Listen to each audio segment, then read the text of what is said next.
So in this topic what we have to do कि using Huygens principle how we can prove laws of refraction and law of reflection using Huygens principle. तो यही हम लोगों को इस topic में करना है. By taking a plane wave front we have to show that starting with the consideration of Huygens principle, by taking a plane wave front we can derive the relation which gives us law of refraction. यानी कि Snell's law हम लोग derive करेंगे पहले part में, और दूसरे part में क्या करेंगे, angle of incidence is equal to angle of reflection अगर हम दिखा देते हैं, so that will be law of reflection.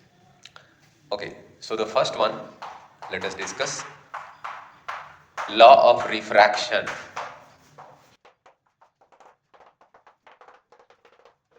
Law of refraction using Huygens principle. तो यहां पे हम लोग को करना क्या होगा, हम लोग को एक इंटरफेस कंसीडर करना है ना.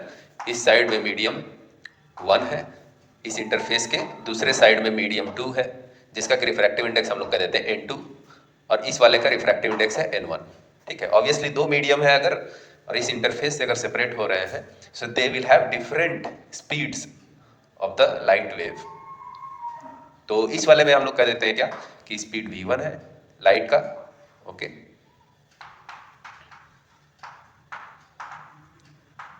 और इस वाले में स्पीड ऑफ लाइट v2 है.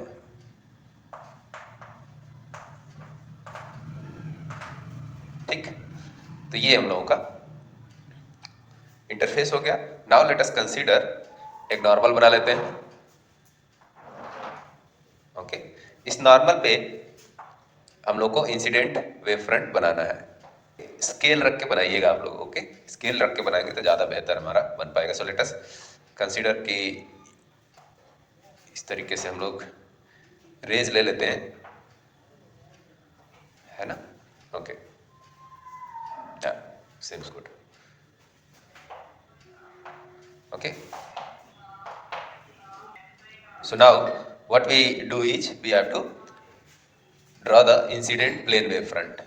इंसिडेंट प्लेन वेव फ्रंट किस तरीके से होगा, ये जो लाइट जा रही है उसके परपेंडिकुलर होता है प्लेन वेव फ्रंट, अभी हमने देखा. So this is what we have as incident plane wave front. तो इसको हम लोग कह देते हैं क्या, this is incident plane wave front. और ये हमारा एंगल ऑफ इंसिडेंस, अगर ये 90 डिग्री है तो ये वाला एंगल कितना हो जाएगा 90 माइनस आई. तो ये वाला एंगल कितना होगा, ये वाला एंगल, ये एंगल भी 90 डिग्री है. ठीक है, तो ये एंगल क्या होगा 90 माइनस 90 माइनस आई. अगर हम इसको x कह दें, so x will be equal to 90 minus 90 minus i which will be equal to i. तो यानी कि ये आई ही होगा. वैसे भी हम लोग जानते हैं कि ये एंगल आई है तो ये 90 माइनस आई, फिर 90 सॉरी आई, फिर ऐसे अल्टरनेट चलता रहता है ना. सो this angle is I. Alright, इस पॉइंट को हम लोग कह देते हैं, यहाँ पे जहाँ पे प्लेन वेव फ्रंट आया है, this point is A and this is B. So A B हमारा इंसिडेंट प्लेन वेव फ्रंट है.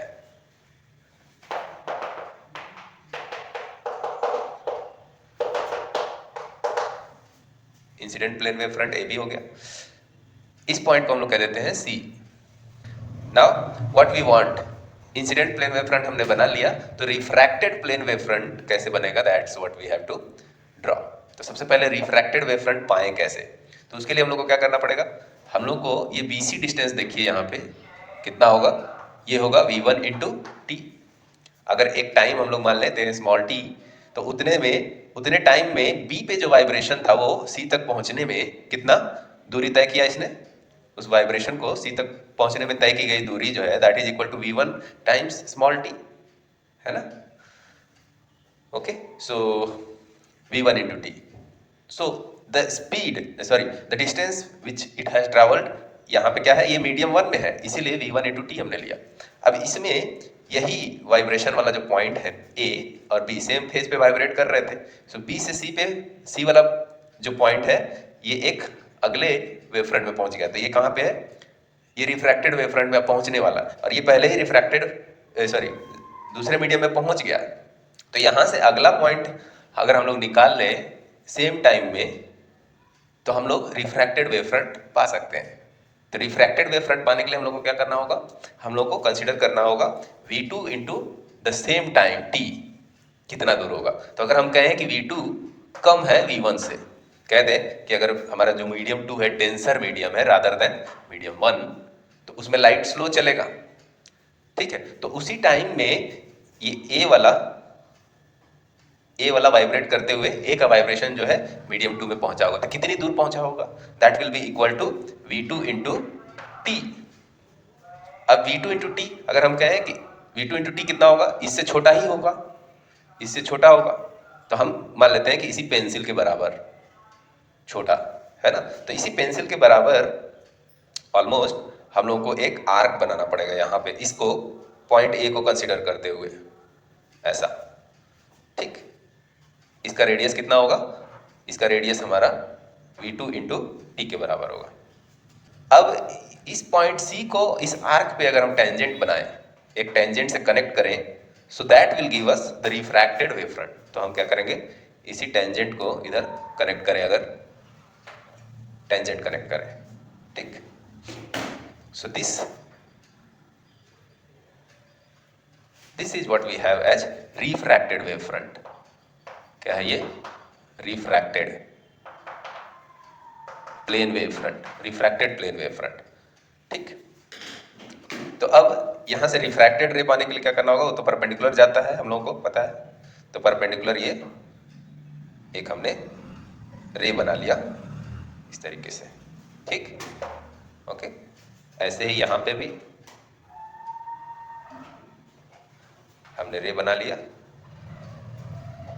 ऑलराइट। ये एंगल ऑफ रिफ्रैक्शन आर हो गया हमारा, है ना। इस तरीके से स्केल लेके आप लोग बनाएंगे तो ज्यादा क्लैरिटी के साथ चीजें समझ में आएंगी। सो दिस पॉइंट अब जो हमको मिला है, ए से वाइब्रेट करते हुए जो वाइब्रेशन यहाँ पॉइंट डी पे पहुंचा, इस पॉइंट को नाम देते हैं डी, वही वाइब्रेशन यहाँ सी पे भी है, सेम फेज में, है ना। तो इसलिए डी और सी रिप्रेजेंट करता है हमको एक ही वेव फ्रंट, क्योंकि इस पर का हर एक पॉइंट जो है सेम फेज में वाइब्रेट करता हुआ मिलेगा हमको। तो सी डी यहाँ पे क्या हो गया हमारा, refracted plane wave front, okay. और ये एंगल अगर आर है, so this angle is also going to be R with the same logic we have applied here, ठीक। अब यहाँ पे हमें दो राइट एंगल ट्रायंगल मिल रहे हैं, एक राइट एंगल ट्रायंगल है ABC और एक राइट एंगल ट्रायंगल है ACD। यहाँ पे राइट एंगल हमारा है, तो AC एक कॉमन हाइपोटेनस है हमारा, हाइपोटेनियस, कॉमन हाइपोटेनियस है AC, ओके। अब यहीं पे हम लोग क्या करेंगे, ट्रिग्नोमेट्री लगा देंगे सिंपल सी। तो हमको क्लियर है, मैं ऊपर का इरेज कर रहा हूं, ओके। तो अब हम लोग यहां पे क्या करेंगे, here in right angle triangle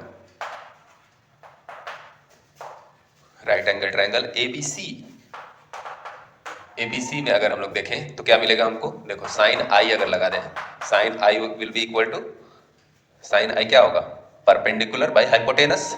तो परपेंडिकुलर यहाँ पे है BC और हाइपोटेनस है हमारा AC, ठीक।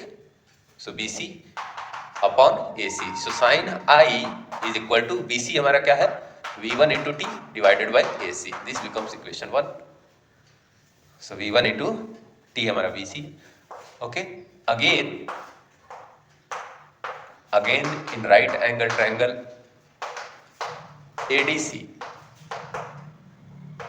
ADC, इस ट्रायंगल में देखें ADC, ठीक है। ADC में अगर हम देखें, so sine R will be equal to how much, sine R will be, इस एंगल के सामने परपेंडिकुलर है AD और AC तो कॉमन हमारा हाइपोटेनियस है, तो it will be AD upon AC, alright. So sine R will be equal to AD कितना है, AD का जो दूरी है वो इसी V2T के बराबर है, तो इसको लिखेंगे हम लोग V2T upon AC, this becomes equation 2, alright. So this becomes equation 2। अब क्या करें, when we divide equation 1 by equation 2 we will get further. तो स्नेल्स लॉ हम लोग को दिखाना है ना, तो हम लोग को sine I by sine R करना होगा। So what do we do, equation 1 divided by equation 2 अगर हम कर दें, equation 1 divided by equation 2, so what do we get, sine I upon sine R is equal to AC cancel हो जाएगा ना, AC से AC कैंसिल, ओके, और T से T कैंसिल, तो क्या आएगा V1 अपॉन V2, तो ये आ गया हमारा V1 अपॉन V2। ठीक है, अब नेक्स्ट स्टेप में हम लोग इसको देखें, sine I by sine R is equal to V1 upon V2 है। स्नेल्स लॉ में तो क्या होता था हमारा, रिफ्रैक्टिव इंडेक्स के टर्म्स में होता था ना expression, so we will have to convert this expression in Snell's law form. तो क्या करेंगे हम लोग, V1 अपॉन V2 तो है, रिफ्रैक्टिव इंडेक्स के टर्म्स में क्या होता है, रिफ्रैक्टिव इंडेक्स क्या है, speed of light in vacuum to the speed of light in the medium. तो speed of light in vacuum से हमको मल्टीप्लाई करना पड़ेगा, यानी कि C से मल्टीप्लाई और डिवाइड कर लेते हैं इसको। तो यहाँ पे ये C अपॉन V2 जो है ये क्या हो जाएगा हमारा, रिफ्रैक्टिव इंडेक्स N2, लेकिन इसको हम लोग को C के नीचे ले जाना पड़ेगा तब वो N1 हो पाएगा। तो इसको हम लोग फर्दर लिख लेते हैं, C अपॉन V2 ऐसे लिख लेते हैं इंटू 1/C अपॉन V1, है ना। तो C अपॉन V2 तो हमारा हो गया N2 और C अपॉन V1 क्या हो जाएगा, N1। Alright, so what do we get, लिखते चलेंगे इसको साथ साथ में।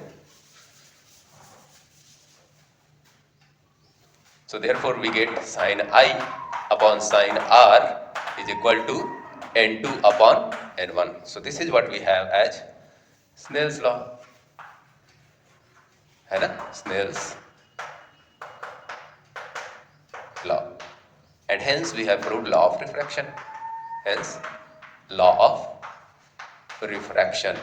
कैसे किया हमने, using Huygens principle by considering an incident plane wavefront and drawing a refracted plane wavefront. Scale and pencil लेके ही ड्रॉ करेंगे, ज़्यादा बेहतर होगा, अदरवाइज टेढ़ा बन जाएगा, सो फील नहीं आएगा उसका। Okay, so this is law of refraction using Huygens principal.